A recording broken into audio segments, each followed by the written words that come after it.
Welcome forward to Chapter 2, page 9 of Jesus' Course in Miracles. The illusion of separation. This section deals with the fundamental misuse of knowledge, referred to in the Bible as the cause of the fall or separation. There are some definitions which I asked you to take from the dictionary which would be helpful here. They are somewhat unusual since they are not the first definitions which are given. Nevertheless, the fact that each of them does not appear in the dictionary should be reassuring. Project, verb, to extend forward or out. Project, noun, a plan in mind. World, a natural grand division. We would refer later to projection as related to both mental health and mental illness. We have already observed that man can create an empty shell, but he cannot create nothing at all. This emptiness provides the screen for the misuse of projection. The Garden of Eden, which is described as a literal garden in the Bible, was not an actual garden at all. It was merely a mental state of complete need-lack. Even in the literal account, it is noteworthy that the pre-separation state was essentially one in which man needed nothing. The tree of knowledge is also an overlay literal figure.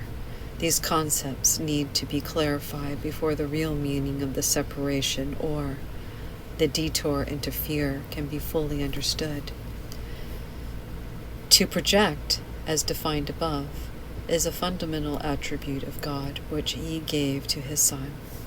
In the creation, God projected His creative ability from Himself to the souls He created, and He also imbued them with the same loving will to create. The soul has not only been fully created, but has also been created perfect. There is no emptiness in it. Because of its likeness to its Creator, it is creative. No child of God can lose this ability because it is inherent in what he is, but he can use it inappropriately. Whenever projection is used inappropriately, it always implies that some emptiness or lack exists, and in it is man's ability to his own ideas that are instead of truth. If you consider carefully what this entails, the following will become quite apparent. First, the assumption is implicit that what God created can be changed by the man or the mind of man. Second, the concept that what is perfect can be rendered imperfect or wanting is accepted. Third, the belief that man can distort the creation of God, including himself, is accepted. Fourth, the idea that, since man can create himself, the direction of his own creation is up to him is implied. These related distortions represent a picture of what actually occurred in the separation. None of these exist before, nor does it actually exist now. The world was made as a natural grand division, or a projecting outward of God. That is why everything that He created is like Him. Projection, as undertaken by God, is very similar to the kind of inner radiance which the children of the Father inherit from Him.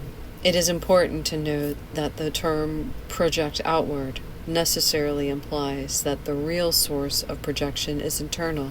This is a true of the Son as of the Father.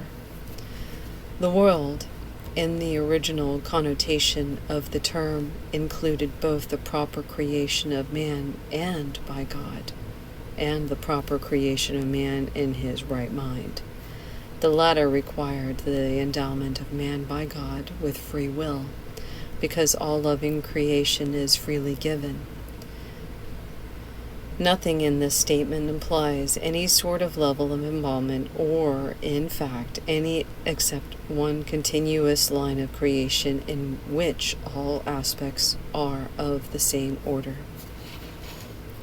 When the lies of the serpent are introduced, they were specifically called lies because they are not true.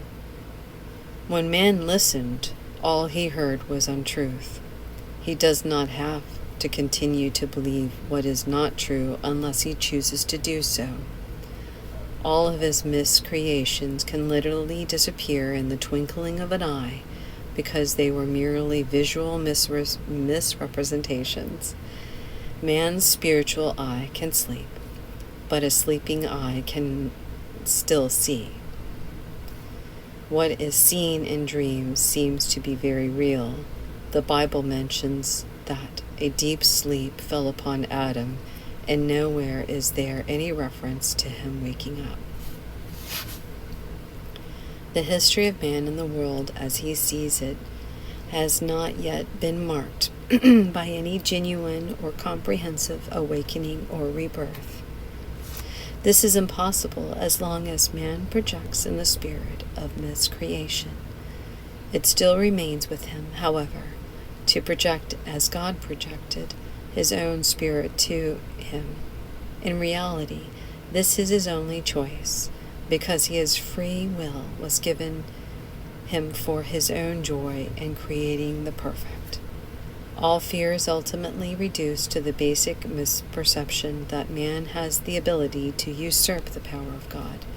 It can only be emphasized that he neither has been able to do this.